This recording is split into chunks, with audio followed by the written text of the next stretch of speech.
Olá, caro amigo, cara amiga, muito prazer.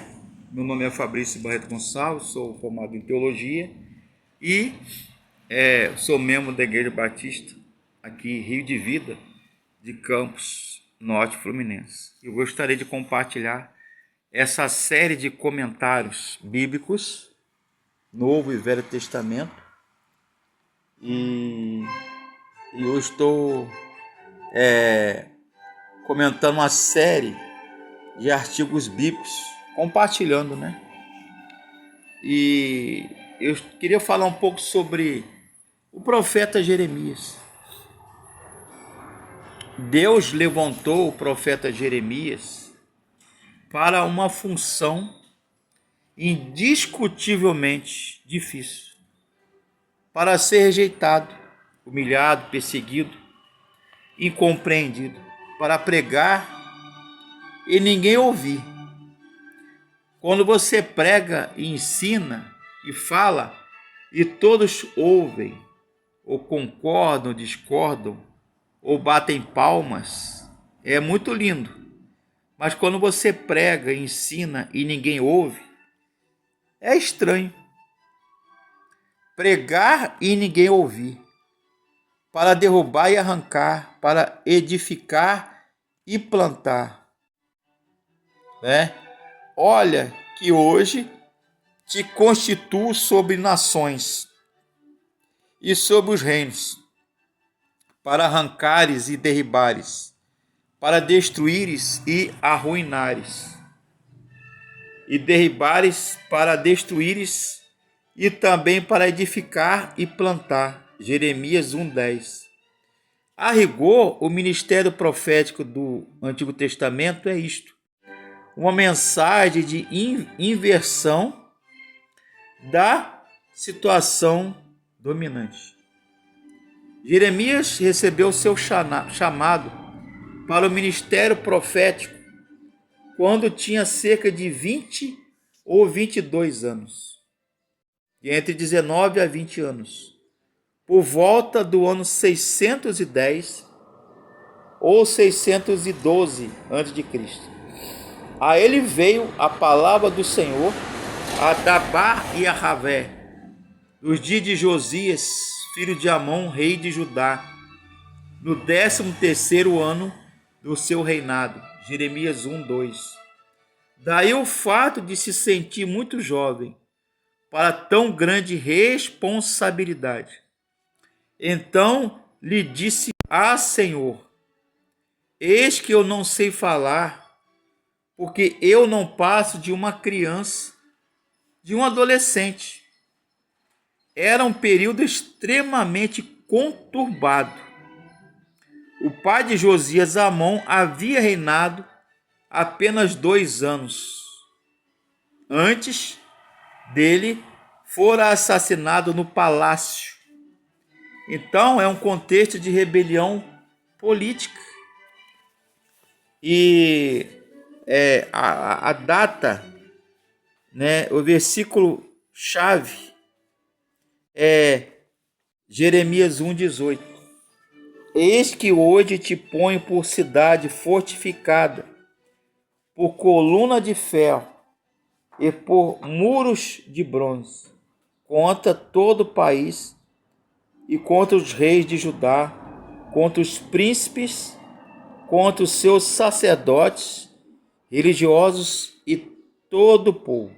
Então um dos temas mais pertinentes que chama a atenção como tema do livro de Jeremias, o profeta, é advertências e exortações quanto ao julgamento iminente. Baruque foi seu amanuense, seu escrivão, seu secretário, digamos assim. E o livro apresenta o próprio autor como Jeremias, filho de Ilquias, que era sumo sacerdote. E Ilquias, né? Então Jeremias, ele era parente de Esdras. Então o profeta Jeremias, ele, como todo profeta, ele é chamado por Deus. Muitos homens e mulheres hoje têm esse chamado dramático e contundente. O mesmo Deus de Jeremias é o nosso Deus que chama você e eu hoje. Quando Deus chama, não aceita a negação e recusa.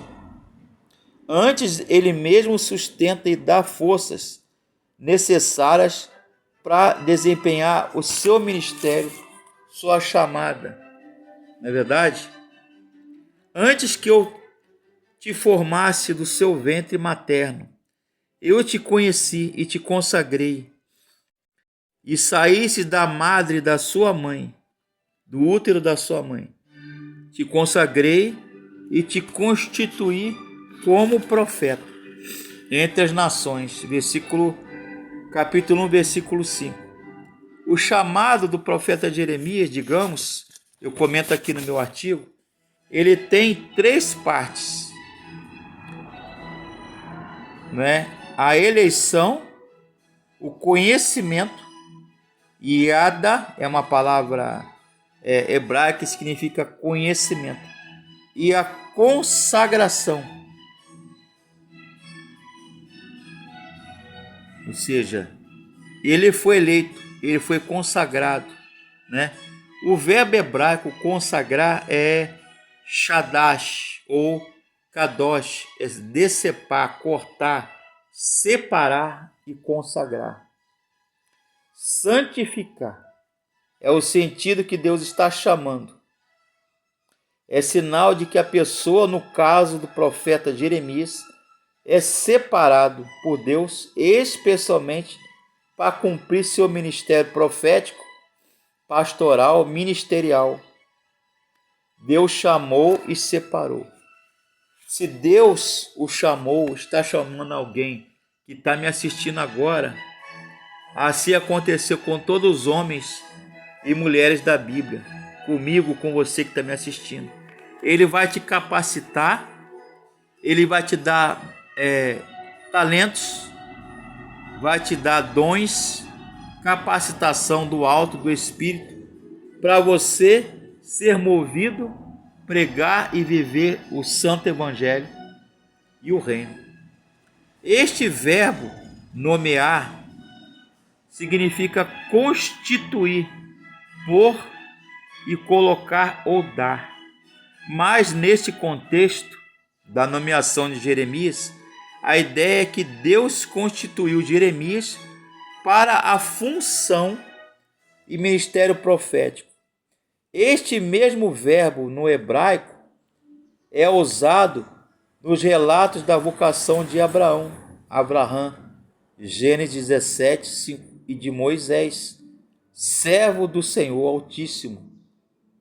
Em Isaías 49, 6, esta nomeação divina vem sempre acompanhada da palavra para isso foi constituído. Né? Então, Jeremias ele foi revestido como todos os profetas. E eles responderam: então disse eu, Jeremias, ao Senhor: ah, Senhor. A resposta do profeta foi imediata e contundente. Ah, Senhor, no original, é usada quando a pessoa, no hebraico, é atingida por algo extremamente desagradável, como se fosse agredido ou por uma notícia muito ruim. Espera aí, é a nossa expressão, né, brasileira. Espera aí, comigo não. Então, ah, Senhor, é uma expressão que Jeremias respondeu ao Senhor. São expressões em nossa língua que transmitem a mesma ideia. O profeta Jeremias não só sentiu incapacitado na sua chamada e ministério para exercer o papel de mensageiro, de boca de Deus, de atalaia, numa situação de tanta adversidade, como quis de toda forma esquivar-se fugir da responsabilidade, da sua função.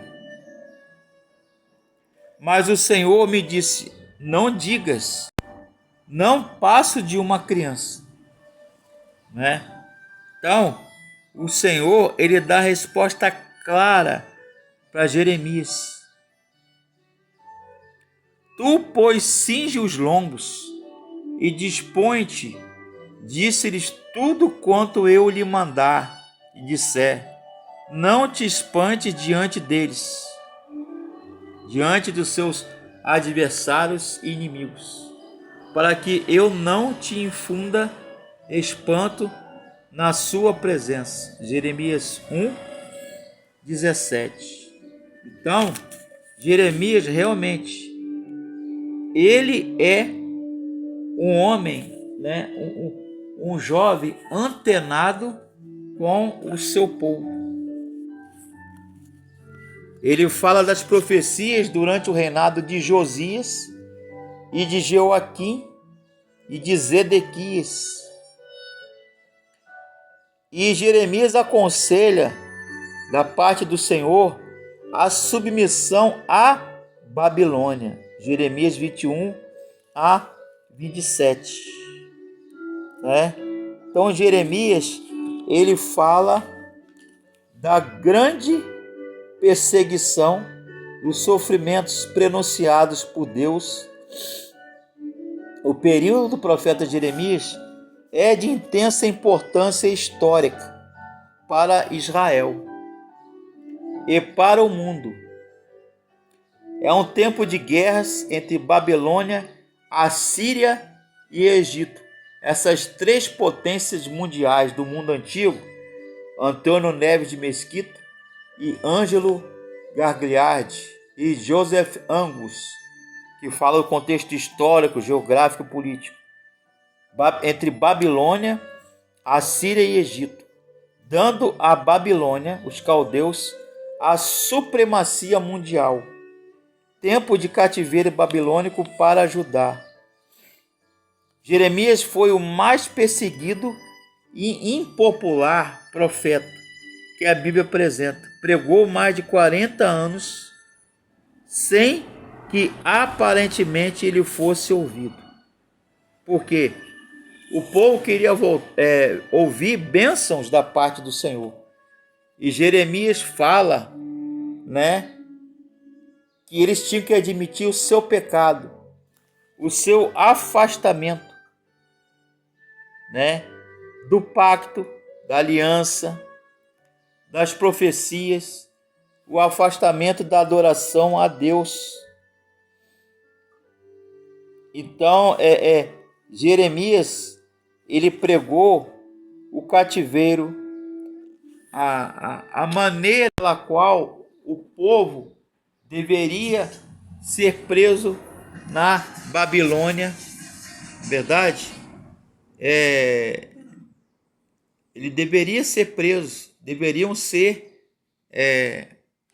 ou seja, eles deveriam voltar, o povo deveria se arrepender dos pecados, mas o povo, como sempre, a Bíblia fala que o povo de Israel, até hoje, o povo de Deus, é de dura cerviz, coração duro, empedernido, obstinado, dureza de coração, dureza de cerviz, rebelde, desobediente, teimoso. O povo queria viver a sua própria vida, a revelia de Deus, longe de Deus. E todos os profetas, e Jeremias não foi diferente. Ele anunciou a ruína, o cativeiro, a disciplina, o castigo de Deus para com o povo, para com os religiosos e o rei, os governantes de Judá, Israel. Mas eles ficariam ali 70 anos na Babilônia e voltariam para Canaã, sua terra natal, Israel, Judá, que a Bíblia descreve como sendo a terra que mana leite e mel, a terra da promessa. Mas enfim, o povo de Israel, com isso, deveria se arrepender, confessar os seus pecados e retornar, ou seja, ter uma busca, um retorno sincero, buscar o Senhor de coração, com inteireza, com integridade, com santidade. Aí Deus perdoaria os pecados do povo e o povo tornaria e voltaria a buscar o Senhor, assim como antes. E por isso que a mensagem de Jeremias, como todos os profetas, quem tem espírito profético, incomoda, porque ele coloca o dedo nas feridas. Então ele incomoda porque a profecia de Jeremias, o profeta de Deus, ele incomoda porque ele faz o povo e o pecador sair da sua zona de conforto. Amém? Que Deus abençoe. Curtam o nosso canal, se inscrevam no Facebook, no YouTube, no Telegram, no Instagram, Fabrício Barreto Gonçalves, e curtam nossos comentários bíblicos, nossos textos e artigos de teologia, de religião, de ciência da religião. Fabrício Barreto Gonçalves. Que Deus abençoe.